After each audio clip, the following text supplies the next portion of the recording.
ইসির পক্ষ থেকে বলা হয়েছে সংশ্লিষ্ট কেন্দ্রে যদি মব সৃষ্টির চেষ্টা করা হয় পুরো আসনটিতে ভোট কেন্দ্র মানে ভোট গ্রহণ স্থগিত করা হবে। ইসির এই সিদ্ধান্তকেও আপনি কিভাবে দেখছেন? ধন্যবাদ আপনাকে। এবং আমি বাংলাদেশের সম্ভাবনাময়ী প্রধানমন্ত্রী আমরা ভাবা উচিত যদি তার অতীত দেখি, সেই হিসাবে তো এটা আশা করাই যায়। তো তার আইন বিষয়ক মানবাধিকার বিষয়ক অ্যাডভাইজার এর সাথে বসে আমি টকশো করতেছি, আমার কাছে ভালো লাগতেছে। আমি খুব আন্তরিকভাবে আপনি বলছেন ভবিষ্যৎ প্রধানমন্ত্রী। হ্যাঁ, সেটাই বলছি যে ভবিষ্যৎ প্রধানমন্ত্রী আমরা আশা করি ভবিষ্যৎ প্রধানমন্ত্রী দুই রহমানের একজন হবেন। এটা আমি আজকে একটা টকশোতে গেছিলাম, এই কথাটা একজনে বলছে, সেই জন্য বললাম দুই রহমান, মানে দুইজনের নামের সাথেই রহমান আছেন। আর ইন্টারেস্টিং ব্যাপার, দুইজন রহমানের ওয়াইফ কিন্তু ডাক্তার। এটাও একটা ইন্টারেস্টিং ব্যাপার। যাই হোক, আবার একজনের নিজের বাড়ি সিলেট, আবার একজনের শ্বশুর বাড়ি সিলেট। আলটিমেটলি মানে সিলেট পাচ্ছে কেউ, হ্যাঁ সিলেট, অর্থাৎ প্রধানমন্ত্রী যেই হোক সিলেট থেকে আমরা পাচ্ছি। ক্ষমতায় যেই আসুক, জামাত আসুক বা বিএনপি আসুক, আলটিমেটলি ধরে নিতে হবে যে 5 বছর থাকবে। 5 বছর থাকলে কিন্তু তারা 5 বছর আবার ক্ষমতার বাইরে থাকতেছে। এটা তাদের একটা দুশ্চিন্তার কারণ হতে পারে যে একবারে তো আউট হয়েই গেলাম 2024-এ, আরও যদি 5 বছর বাইরে থাকতে হয় তাহলে আমার দলের অস্তিত্বটা কি অবস্থায় যাবে ঠিক জানি না। সুতরাং তারা কিছু একটা বানচাল করার চেষ্টা করতে পারে। মানে এরা যে সবাই শেখ হাসিনার বিরোধী, এতে তো কেউ ডাউট নাই। তো সেক্ষেত্রে সে তো চাইবেই যে আমার বিরোধী কেউ না আসুক। কিন্তু সন্দেহের জায়গা কোথায়? আপনি আব্দুল মোমেন, সে 8.5 মাস পর দেশ থেকে পালাইছে, আপনি জানেন তো বোধহয়, ফেসবুকে দিচ্ছে সে তার স্টেটমেন্ট। সেখানে সে কি বলছে? আমি 6 বার সিম বদল করছি, 5 বার বাসা বদল করছি, এবং আমি আমার পরচুলা সরাই ফেলছে, একটু দাঁড়িয়েও রাখছে। সবশেষে সে প্রশাসনের সহযোগিতায় বের হয়েছে। তার মানে কি? প্রশাসন এই যে 6 বার সিম পাল্টাইছে, 6 বারই তারা নাম্বার জানতো। 5 বার বাসা পাল্টাইতে 5 বারই নাম্বারটা, বাসার ঠিকানা জানতো। তা নাহলে গাইড করলো কেমনে? শেষ পর্যন্ত বলে তার মানে কি? তার মানে হচ্ছে এই প্রশাসনের সাথে ফেসিজমের যে শক্তি, যে লোকজন, তাদের এখনো যোগাযোগ আছে। সেটা যদি আপনি চিন্তা করেন, তাতে আপনি দুশ্চিন্তার কোনো কারণ নাই। এবং আমার কাছে মনে হয় এই আশঙ্কা থেকেই হয়তো তারেক রহমান সাহেব বলছে যে তাহাজ্জুদের নামাজ পড়া, ফজর নামাজ দরকার হলে গিয়া তোমরা সেন্টারে পড়বা, সেন্টার পাহারা দিবা। একই কথাই ইনডাইরেক্ট জামাতের তরফ থেকে বলা হয়েছে। মানে এই যে সেন্টার পাহারা দেওয়ার বিষয়টা আসছে, এটার মানেই হচ্ছে যে প্রশাসন নিয়ে হয়তো একটা দুশ্চিন্তার কারণ থাকতেও পারে। তা নাইলে আপনি সেন্টার পাহারা দিবেন কেন? এটা গেল 1 নম্বর। 2 নম্বর হলো, এই সেন্টার পাহারা দেওয়ার ক্ষেত্রে নৈতিক দায়িত্ব তো প্রশাসনের। প্রশাসন মিনস ইসির আন্ডারেই এই প্রশাসন। ইসি কি এ পর্যন্ত একবারও বলছে যে না আপনাদেরকে সেন্টার পাহারা দিতে হবে না, আমরা শান্তি? সেই চ্যালেঞ্জটাও কিন্তু করতে পারে নাই। অথচ তাদের নৈতিক দায়িত্ব, কেন আপনারা ফজর নামাজ পড়ে আসবেন? আপনারা জাস্ট এসে আসবেন, ভোট দিবেন, নিরাপত্তার সাথে ভোট দিয়ে চলে যাবেন। ওই কথাটা কিন্তু বলতে পারেনি। এই যে বলতে পারেনি, সেটা কিন্তু আপনার টু সাম এক্সটেন্ট দুশ্চিন্তার কারণ। আমি যদি ইসি হইতাম তাহলে তো আমি এই কথা বলতাম, না পারলে বলতাম না, না পারলে বলতাম। আচ্ছা, এবার আসেন, আবার একটা কথা আসছে কি, যে নির্বাচনটা নিরপেক্ষ করার ক্ষেত্রে কিন্তু, বা সুন্দর নির্বাচন করার ক্ষেত্রে দুইটা দলেরও ভূমিকা আছে। দুইটা দলের কিন্তু মারাত্মক ভূমিকা আছে। কেন বলি? অতীত রেকর্ড মোতাবেক যে ভোটার যে তালিকা বা ভোটারের যে সংখ্যা, তাতে তাদের ক্ষমতায় যাওয়ার সম্ভাবনা মোটামুটি বোঝা যায় রেকর্ড মোতাবেক। আজকে রয়টার্স তো তাই বলছে। আচ্ছা, আর জামাত এনসিপি মিলে তারাও হয়তো তাদের মরণ কামড় দিবে, কারণ মাঠে তো আওয়ামী লীগ নাই। সুতরাং এটা একটা সুযোগ, এবং তার হারানোর ভয়, আর তাদের হারানোর ভয় নেই, বরং কিছু পাওয়ার ভয়। আর এদের হারানোর ভয় এদের জন্য হবে দুঃখজনক। সুতরাং তারাও তো থাকা উচিত।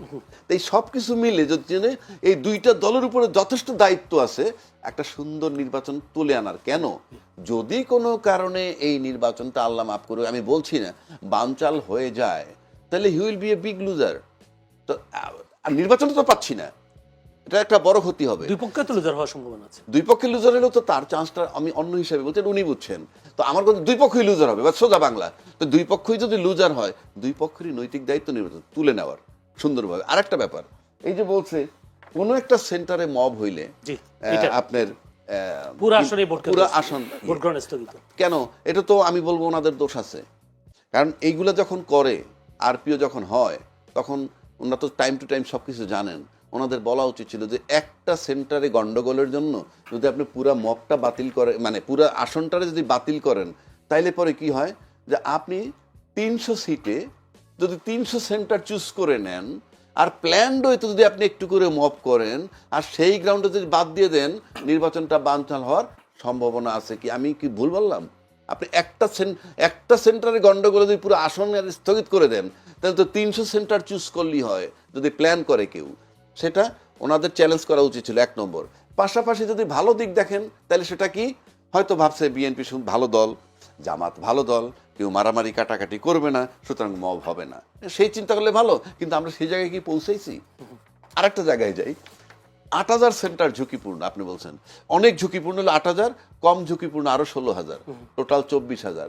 তো 42,000-এর মধ্যে 24,000 যদি রাফলি ঝুঁকিপূর্ণ হয়, এটা তো আপনার প্রশাসন জানতেছে। আমি প্রশাসন ইসি বলি, মিনস ইসি, কারণ এখন প্রশাসন ইসির আন্ডারে। তাহলে তো একটা তালিকা করা উচিত, এবং তালিকা করে আমাদের জানানো উচিত, বিএনপিরে জানাবে, জামাতকে জানাবে, আমাদেরকে জানাবে, এবং আমরা খবর রাখবো। তুমি যেহেতু অ্যাডভান্স জানতে পারতেছো 8,000 ঝুঁকিপূর্ণ, আরো 16,000 কম ঝুঁকিপূর্ণ, সুতরাং ওইটা তুমি যদি প্রোটেকশন না দিতে পারো আর গ্যাঞ্জাম হয়, তখন তুমি বইলা পার পাইবে না যে আমি তো আগে জানাই দিছি। No, it is not your duty. যাতে এইটা ঝুঁকিপূর্ণতে ঝুঁকি মুক্ত করার দায়িত্ব সরকার বলবো না, নির্বাচন কমিশন। আমি যেতে চাইছি আবু সালেম মোহাম্মদ সাইদ, এই প্রশ্নটাতে আপনি কিছু শঙ্কা দেখেন কিনা যে একটি কেন্দ্রে মব সৃষ্টি হলে পুরো আসন ভোট গ্রহণ স্থগিত, এটি একটা। দ্বিতীয় কথা, দ্বিতীয় প্রশ্নটা করে নেই। এই প্রশ্ন হচ্ছে যে যদি বলি তরুণ ভোটার 4.5 কোটি, 6.5 বা 6 কোটি সামথিং হচ্ছে নারী ভোটার, তারা এবারে কাকে বেছে নেবে বলে মনে হয়? প্রথম যে বিষয়টা সেটি হচ্ছে যে একটা কেন্দ্রেও যদি সমস্যা হয়, পুরো আসনের ভোট বাতিলের যে বিষয়টা, এটা তো আর বাধ্যতামূলক না, এটা একটা কনসিডারেশন। যে পরিস্থিতিটা যদি সেই জায়গায় যায়, তাহলে হয়তো পুরো আসনেরটাও বাতিল করে দেয়া হতে পারে। বাট আমার আশার জায়গাটা হচ্ছে যে সেরকম কিছু হবে না, যে একটা বা দুটো কেন্দ্রের সমস্যার কারণে গোটা আসনের নির্বাচনটা বাতিল হয়ে যাবে, ইসি সেই লেভেলে কোনো অটোক্রেসি অ্যাপ্লাই করবে। আমার কাছে মনে হচ্ছে না পরিস্থিতিটা এমন।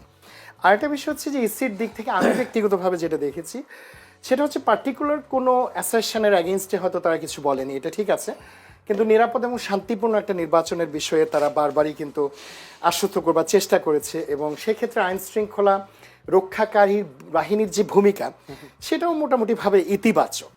এখন সুনির্দিষ্টভাবে প্রকৃত ভোটের দিন কি হবে, সেটা কিন্তু আসলে দেখবার বিষয়। আমরা অনেক সময় অনেকভাবে আশ্বস্ত থাকি, কিন্তু বাস্তবে গিয়ে দেখা যায় যে আমাদের আশ্বস্ত থাকবার যে জায়গাটা আমরা কল্পনা করেছি, সেটা কিছুই ঘটেনি। আবার কখনো কখনো দেখা যায় যে আমরা অনেক কিছু কল্পনা করে ফেলেছি যে এমন হবে, তেমন হবে, খুব ভয়ঙ্কর কোনো ঘটনা ঘটবে, আসলে ঘটেনি, কিন্তু সুন্দরভাবে সব কিছু সমাপ্তি ঘটেছে, যেটা আমরা এই নির্বাচনের ক্ষেত্রে আমরা আশা করি। সুতরাং আপনার প্রশ্নের প্রথম অংশটা আমি যেভাবে সম্পন্ন করব এখন উত্তরের দিক থেকে, সেটি হচ্ছে যে আমি এখনো খুব আশাবাদী যে চমৎকার একটা আনন্দঘন পরিবেশে নির্বাচনটা অনুষ্ঠিত হবে, এবং নির্বাচনের ফলাফলে জনগণের যে রায়টা, সেটা প্রতিফলিত হবে। কারণ আমি বারবারই কিন্তু 2008-এ ফিরে যেতে চাই, এই জন্যে সেখানে রায়টা কিন্তু প্রতিফলিত হয়নি। তো সেটা হয়তো আরও বিস্তারিত পরিষদে আমরা অনেকবার আলোচনা করেছি, ভবিষ্যতে আরও আলোচনাটা আসবে। এখন বিষয়টা হচ্ছে নারী ভোটারদের বিষয়। আজকে যে নারী এবং তরুণদের যে বিষয়টা, সেটা হচ্ছে আমরা যেহেতু নির্বাচনের একেবারে কাছাকাছি আছি, ভোটাভুটির কাছাকাছি আছি, এমন কোনো কিছু আমাদের মন্তব্য করা ঠিক হবে না যে জায়গাটা হয়তো নির্বাচনী আচরণ বিধি আছে সেই বিধিকে লঙ্ঘন করে, কিংবা আমি এখানে একটা রাজনৈতিক দলের প্রতিনিধিত্ব করি, অন্য কোনো রাজনৈতিক দল সেটাকে নেতিবাচক হিসেবে দেখে। বাট ওভারঅল আমি যেটা বলবো যে তরুণ এবং নারীদের জন্য অন্তত এই নির্বাচনে, আমরা বিগত বেশ কয়েকটা নির্বাচন যেভাবে দেখেছি, এটা রাত এবং দিনের একটা পার্থক্য, আকাশ এবং পাতালের একটা পার্থক্য তৈরি হয়েছে। এখানটাতে একটা নারীর ক্ষমতায়ন আমরা কোনো না কোনোভাবে দেখতে তো পাচ্ছি, সব দিক থেকে রাস্তাঘাটে দেখতে পাচ্ছি, তাদের প্রচার প্রচারণা দেখতে পাচ্ছি, তারা যেভাবে সেমিনারে কথা বলেছেন, বিভিন্ন জায়গাতে তাদের মতামত ব্যক্ত করেছেন, প্রত্যেকটাকে মিলিয়ে নারীদের যে অবস্থানের পরিবর্তন ঘটেছে, এটা কিন্তু পরিষ্কার।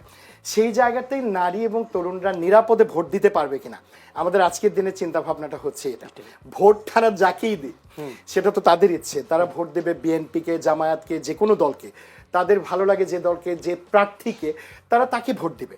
কিন্তু আমাদের আজকের দিনের মনের ভেতরে যে দোয়াটা থাকা দরকার, সেটা হচ্ছে যেন নিরাপদে তারা ভোটটা দিতে পারে। আমরা তো আলোচনা শুরুতেই যেটুকু আশঙ্কা, যেটুকু ঝুঁকি, সেটা নিয়ে আমরা কথা বলেছি। আশঙ্কা এবং ঝুঁকিকে উড়িয়ে দেবার তো কোনো সুযোগ নেই। কোনো কোনো পরিস্থিতি, কোনো কোনো আচরণ অনেকের তো মনে হয় যে তারা হয়তো চাচ্ছে না যে ভালো একটা নির্বাচন হোক। সুতরাং সেই জায়গাটা আমরা যেন মিলেমিশে মোকাবিলা করতে পারি, আমি মনে করি যে আজকে আমাদের সেই আকাঙ্ক্ষাটা থাকা দরকার, এবং সেই লক্ষ্যে আমাদের প্রত্যেকটা রাজনৈতিক দল, প্রশাসন, সরকার, পুলিশ, সেনাবাহিনী সবাই কাজ করবে। আমার ইচ্ছেটা হচ্ছে সেই জায়গায়। সেই যে ধন্যবাদ আপনাকে, অসংখ্য ধন্যবাদ। জনাব আভিনা রাজ্জাকি, একটা ভিডিও ভাইরাল দেখলাম, সেটা হচ্ছে তিনিও আইনজীবী, ব্যারিস্টার শাহরিয়ার একজন পান সিগারেট বিক্রেতাকে টাকা দিচ্ছেন, সেই সাথে কিছু বাচ্চাদের র্যাকেট কেনার জন্য টাকা দিচ্ছেন। এটি কি নির্বাচন আচরণ বিধির বহির্ভূত হিসেবে পড়ে কিনা, বা আইনও কি বলে? আসলে দেখেন, এই এই এই প্রশ্নগুলো আসলে আমি একটু জটিলতায় পড়ি। কেন জানেন? সে একজন জামাতের লোক। এখন আজকে এই প্রশ্ন করলে একটা জামাতের লোক তাহলে বিষয়টা ভালো হইতো। এখন আমি যদি ইন জেনারেল বলি, এটা যদি সে ইন্টেনশনালি ভোটের জন্য দিয়ে থাকেন, কাজটা সঠিক করেননি, কাজটা সঠিক করেন নাই। আমি ভিডিওটা দেখছি, কিন্তু আপনি যেভাবে বলছেন আমি ওইভাবে মনোযোগ দিয়ে দেখি নাই। কারণ কি, ইট is not that much important. আমি তো ইম্পর্টেন্টটা দেখবো, বাট এটা যদি সে নির্বাচনে ভোটের জন্য দিয়ে থাকেন, it is not fair, number one. Number two হচ্ছে, ভোটে কিন্তু আমরা সবাই টাকা ব্যয় করি, এটা প্রকাশিত থাকুক আর অপ্রকাশিত থাকুক, টাকা ব্যয় হয়। আমরা শুনি যে ঢাকা শহরে একটা এমপি ইলেকশন করতে গেলে 25 কোটি টাকা খরচ হয়। টাকাটা খরচ হয় কোথায়? সুতরাং এরকম খাত আছে দেয়ার। এখন আপনি বাংলাদেশের যে ট্রেন্ড, আপনি যদি আমাকে বলেন যে আপনি কি টাকা দেওয়াটা পছন্দ করেন, আমি করব না। কেন করব না? Number one, I don't have that ability. আমি যদি কালকে আমার ইলেকশন করতে বলে, আমি 25 কোটি টাকা ব্যয় করতে পারবো না। সুতরাং আমি ন্যাচারালি থাকবো যে আমি এটা সমর্থন করি না। আর পয়সা থাকলে আমি যে কারে দিব না দিব আমি ঠিক জানি না। বাট আচরণ বিধিতে যদি এটা থেকে থাকে যে কিন্তু সে ভোটের জন্য চাইছে কিনা, কেউ কেউ বলছে হ্যাঁ, যে তার হাতে লিফলেট ছিল, আর এই টাইমে দেওয়ার মানে হচ্ছে with the intention of getting vote. এটা তো ইন্টেনশন থাকে। তো আচরণবিধির বাইরে যদি হয়ে থাকে, ইট ইজ নট ফেয়ার। এটা কাজটা ভালো করেনি। পরে আমি এটাও শুনলাম সে নাকি আবার ক্ষমাও চেয়েছে। হ্যাঁ, তো এনিওয়ে তিনি আরেকটা ভিডিও হ্যাঁ, দিয়েছে, এটা যে মানে বাচ্চাদের র্যাকেট। প্রলোভন দেখাইয়া ভোটটা না চাওয়াই উচিত। বরং প্রত্যেকটা দলই ম্যানিফেস্টো দিছে। আমি যেমন অনেক টকশোতে বলছি, দল তার ইশতেহার দিছে, এই দলের কাজ হবে এখন শুধুমাত্র ইশতেহারটা কিভাবে বাস্তবায়ন করবে, এটা হতে পারে একমাত্র ইয়ে।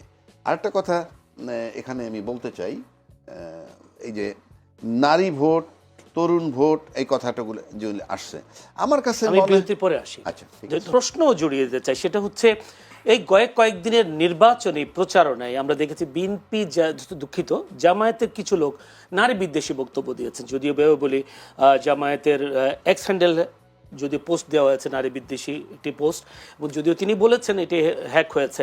এই নারী বিদ্বেষী বক্তব্যের কারণে নির্বাচনে কি প্রভাব পড়তে পারে জামায়াতের বিপক্ষে? আমার কাছে ব্যক্তিগতভাবে যদি আপনি বলেন, ধরেন জামাত সম্পর্কে আমাদের ধারণাটা, আমরা অনেক আগে শুনছি জামাত শিবির, এরা রক কাটে, এইটা করে সেইটা করে, আমরা কিন্তু এইটা শুনতে শুনতে এই পর্যন্ত আসছি। আবার জামাত স্বাধীনতা বিরোধী শক্তি, এটাও শুনতে শুনতে আসছি। কোনোটা নিয়ে আমার ডিবেট নাই, কিন্তু আমি তো এটা ধারণ করে আসছি। কিন্তু আপনি আজকে যদি আমরা ইয়ের দিকে তাকাই, বিশ্ববিদ্যালয়ের যে নির্বাচনগুলো হইল, সেখানে তো আমার মেয়ে পড়ে, ওনার মেয়ে পড়ে, এক্সওয়াইদের মেয়েরা পড়ে। তো তারা তো দে আর ভেরি কনসাস।